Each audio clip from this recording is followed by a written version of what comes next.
చంద్రశేఖర్ గారు ఉన్నారు. ఇక్కడే పుట్టాడు, బుర్రెపాడులో పుట్టాడు. అమెరికాకి వెళ్ళాడు. ఎన్నేళ్ళు?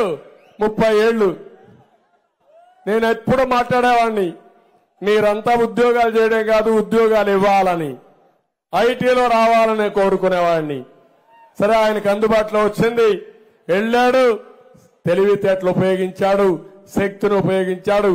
అమెరికా లాంటి దేశంలో బ్రహ్మాండంగా రాణించాడంటే అది మన తెలుగు గడ్డ మీద పుట్టిన పిల్లల యొక్క సామర్థ్యత.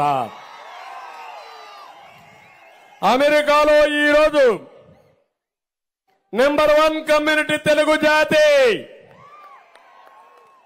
అమెరికాలోనే కాదు, నన్ను అరెస్ట్ చేసి 75 దేశాల్లో నా కోసం నిరసనలు తెలియజేశారు. నాకే అర్థం కాల ఆ దేశాలు ఎక్కడెక్కడ ఉంటాయో. అక్కడికి వెళ్ళిపోయారు వీళ్ళందరూ. మీరు ఆశ్చర్యం అనిపించదా తమ్ముళ్ళు అంటున్నా? మనం ఒక్కసారి ఒక చేయూతనిస్తే జరగాలనుకుంటే మన వాళ్ళు దూసుకుపోతారు, చాప కింద నీరు మారికి వెళ్ళిపోతా ఉంటారు. ఎక్కడైనా అమెరికాలో ఉంటారు, ఆస్ట్రేలియాలో ఉంటారు, ఆఫ్రికాలో ఉంటారు. ఎక్కడైనా సర్వైవ్ అయ్యి బ్రహ్మాండంగా రాణిస్తున్నారంటే అలాంటి వాళ్ళు ఈ రాష్ట్రంలో మాత్రం సైకో దగ్గర మనం ఏమీ చేయలేక నిస్సహాయులైపోయి, అవునా కాదా అని మిమ్మల్ని అడుగుతున్నా. జాతి నిర్వీర్యం అయిపోయింది, అవునా కాదా అని మిమ్మల్ని అడుగుతున్నా. హైదరాబాద్ నగరాన్ని అభివృద్ధి చేస్తే అక్కడుండే నాయకులు విధ్వంసం చేయలా. వాళ్ళకి చేతులెత్తి నమస్కారం చేస్తున్నా. ఎందుకంటే ఒక నాయకుడు కోరుకునేది మనం చేసిన పని ఉండాలి, అది కొనసాగాలి, దాని ఫలితాలు సమాజానికి రావాలి, తెలుగు కమ్యూనిటీకి రావాలనుకున్నా. అది అక్కడ జరిగింది.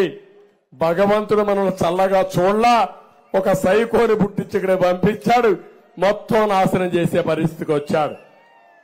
ఇప్పటికైనా అర్థమైందా లేదా అని మిమ్మల్ని అడుగుతున్నా. అయిందా మీకు?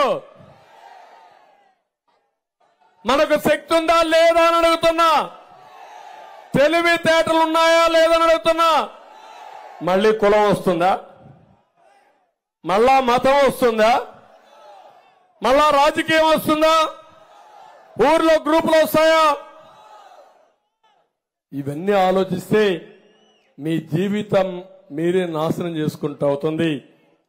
ఈరోజు అమెరికా నుంచి, ప్రపంచం నలుమూల నుంచి కొన్ని వేల మంది వచ్చి ఇక్కడంతా కూడా ప్రజలకు చెప్తున్నారంటే వాళ్ళకి ఏదో నేను డబ్బులు ఇలా, వాళ్ళే నేను పిలవలా.